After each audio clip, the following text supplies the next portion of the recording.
कोई तो किताब ऐसी होनी चाहिए ना जहाँ किसी भी दुख के लिए कोई जगह नहीं है। ये किताब छोटे छोटे सुखों का, आत्मिक क्षणों का समारोह बनाती है। इस किताब की लेखन शैली आपको एक सुखद, मीठा, मुलायम और तरोताजा एहसास देती है।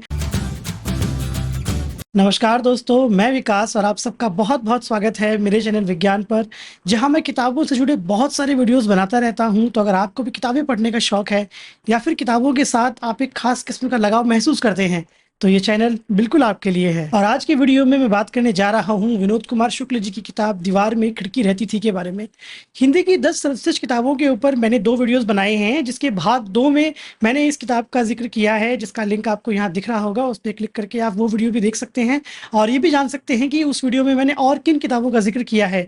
तो जब से मैंने वो वीडियो बनाया था तब से मुझे लगातार कमेंट मिल रहे थे कि मैं इस किताब के ऊपर एक विस्तार से वीडियो बनाऊं। तो आज मैं हाजिर हूं आप सबके सामने इस वीडियो के साथ में। तो चलिए बात करते हैं इस किताब के बारे में और शुरू करते हैं हमारा आज का किताबी सफर। अगर आपने विनोद कुमार शुक्ल जी का लिखा कुछ भी पढ़ा है तो आप उनका लिखा झट से पहचान सकते हैं। उनके लिखने की अलग एक शैली होती है और इस किताब के अंदर भी मैं जब इस किताब के बारे में बात करूंगा तो जो सबसे महत्वपूर्ण बात है वो है उनकी लेखन शैली। यानी कि किताब में जो कुछ हो रहा है उससे कहीं ज़्यादा महत्वपूर्ण है कि उसे लिखा किस तरह से गया है। और इस किताब की लेखन शैली आपको एक सुखद, मीठा, मुलायम और तरोताज़ा एहसास देती है, जो कि इस किताब की बहुत बड़ी खूबी है। और इसके बहुत सारे उदाहरण मैं आपको इस वीडियो में आगे दूंगा।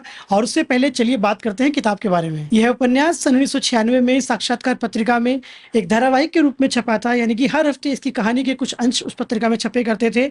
और सन 1997 में वाणी प्रकाशन ने इसे एक किताब के तौर पर प्रकाशित किया और सन 1999 में इसे साहित्य अकादमी पुरस्कार मिला। किताब को पढ़ते वक्त जो पहला सवाल आपके दिमाग में आता है कि ये किताब क्यों लिखी गई, क्योंकि इस कहानी के कथानायक रघुवर के निम्न वर्गीय संसार में कोई भी ऐसी घटना नहीं है जो कुछ विशिष्ट हो या जिसके बारे में लिखा जाना चाहिए। उसके जीवन में कुछ भी ऐसा सनसनीखेज नहीं घटता, कोई संघर्ष नहीं है। तो एक बार ये सवाल हमेशा हमारे दिमाग में बना रहता है कि ये किताब लिखने की आवश्यकता ही क्यों पड़ी। पर यही इस किताब की खूबी है कि ये किताब छोटे छोटे सुखों का, आत्मिक क्षणों का समारोह बनाती है। और इस किताब में बहुत ऐसे छोटे छोटे क्षण हैं जो आप पर बहुत गहरा प्रभाव छोड़ते हैं। यहाँ एक ऐसा निम्न मध्यम वर्ग है जो अपनी संसाधनहीनता में भी जीवन को रंगीन सपनों से भरकर जीने का हौसला रखता है। और यहाँ पर असली उद्देश्य है छोटे छोटे सुख के पलों को सहेजना और खुशियों से जो एक अंधेरे का कमरा है उसमें प्रकाश की खिड़की को खोलना। उपन्यास में रघुबर और सोनसी नवविवाहित युवा दंपति हैं जो कि कस्बे के आखिरी छोर पर बसे एक मोहल्ले में रहते हैं। और इस पूरी कहानी का ताना बाना उनके जीवन से जुड़े लोगों और उनके आसपास की प्रकृति के संयोग से बुना गया है। ये एक ऐसी दुनिया है जहाँ कुछ भी गलत नहीं होता है। और किताब जब शुरू होती है तो उनकी संसाधनहीनता के कारण हमेशा मन में एक मंशा बनी रहती है कि यार कहीं कुछ गलत नहीं हो जाए। क्योंकि अभी तक हमने जितना कुछ भी पढ़ा है, चाहे वो प्रेमचंद के उपन्यास हो या अन्य लेखकों के उपन्यास हो, उनमें हमेशा कुछ ना कुछ किरदारों के साथ में गलत होता ही रहता है। तो जब हम इस किताब में इन किरदारों से मिलते हैं और वो एकदम संसाधन विहीन है तो हमेशा एक आशंका बनी रहती है कि कुछ ना कुछ इनके साथ भी गलत होगा, मगर ऐसा कुछ भी नहीं होता। और हमारा ये जो दिमाग है जिस तरह से काम करता है, ये किताब उसके ऊपर एक मरहम की तरह काम करती है। किताब में एक और बड़ी अजीब सी चीज है कि किताब के किसी भी किरदार के मन में मैल नहीं है, सब एक दूसरे की मदद करते हैं। जब रघुवर प्रसाद के माँ और बाबूजी गांव से आते हैं तो वो बच्चे के लिए सामान लेके आते हैं और उसकी माँ अपने खाने के सामान में पूड़ियाँ साथ लेके आती है ताकि बहू को चूल्हा नहीं जलाना पड़े।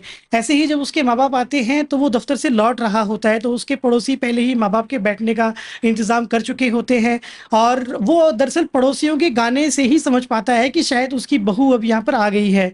इसी तरह से एक साधु है जो अपना हाथी उनके भरोसे छोड़ जाता है और एक बच्चा है जो हमेशा पेड़ पर बैठा रहता है और उसे सोनसी खाना खिलाती है।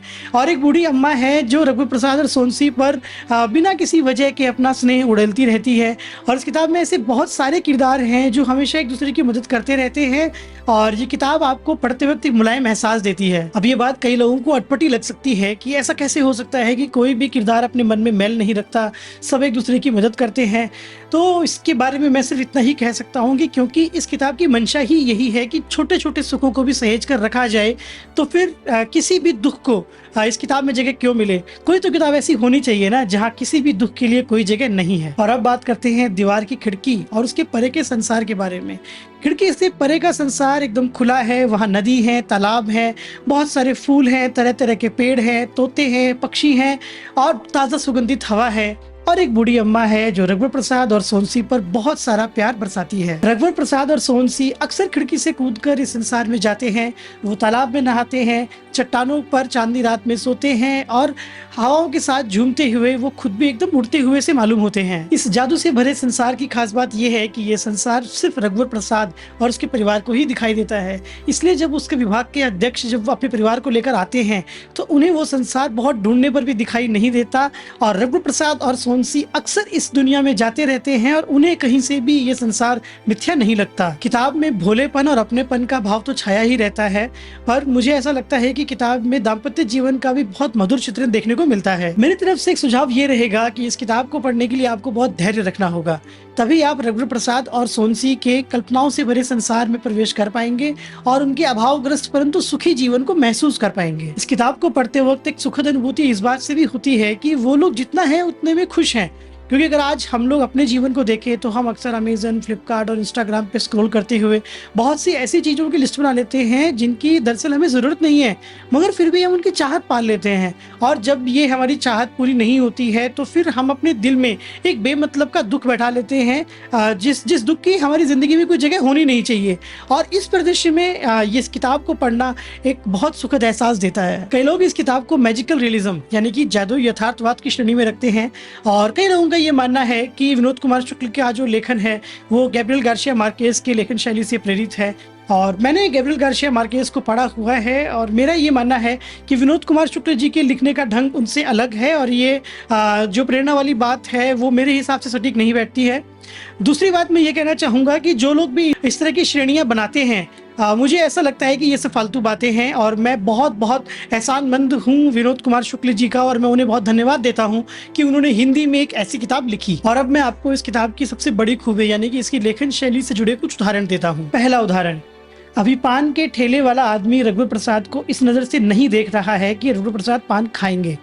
आज पान खा लेंगे तो कल से रोज रघुवर प्रसाद पान खाते हैं या नहीं की नजर से देखेगा। दूसरा उदाहरण, उसका वेतन अच्छा होता तो वह बताता कि एक पुत्र अपने पिता की किस तरह परवाह करता है। पिता की छोटी छोटी अपेक्षाओं के सामने वह असहाय हो जाता था कि वह अच्छा पुत्र नहीं समझा जा रहा है। अपनी असहायता से अब तक पिता साथ देते आए थे, पिता की असहायता में वह पिता का कैसे सहारा बन सकेगा। यही ना कि पिता को 200 रुपए की जरूरत है तो बेटे की सहायता के लिए पिता जरूरत को किसी तरह से 150 रुपए तक सीमित कर दे। तीसरा उदाहरण, रघुवर प्रसाद के लिए खाना लेकर जाते हुए सोनसी खुश थी। वह अपने घर से महाविद्यालय तक की 8 किलोमीटर की यात्रा नहीं कर रही थी, वह अपने एक एकांत की यात्रा कर रही थी जिसके अंत में रघुवर प्रसाद थे, जिसकी दूरी 8 किलोमीटर थी। वह अकेलेपन की यात्रा कर रही थी। रघुवर प्रसाद के मिलते ही यह यात्रा समाप्त होती। इस किताब की लेखन शैली की एक और खास बात यह है कि इस किताब में किरदार अक्सर सामने सामने बोल के बातें नहीं करते, वो मन ही मन बातें करते हैं।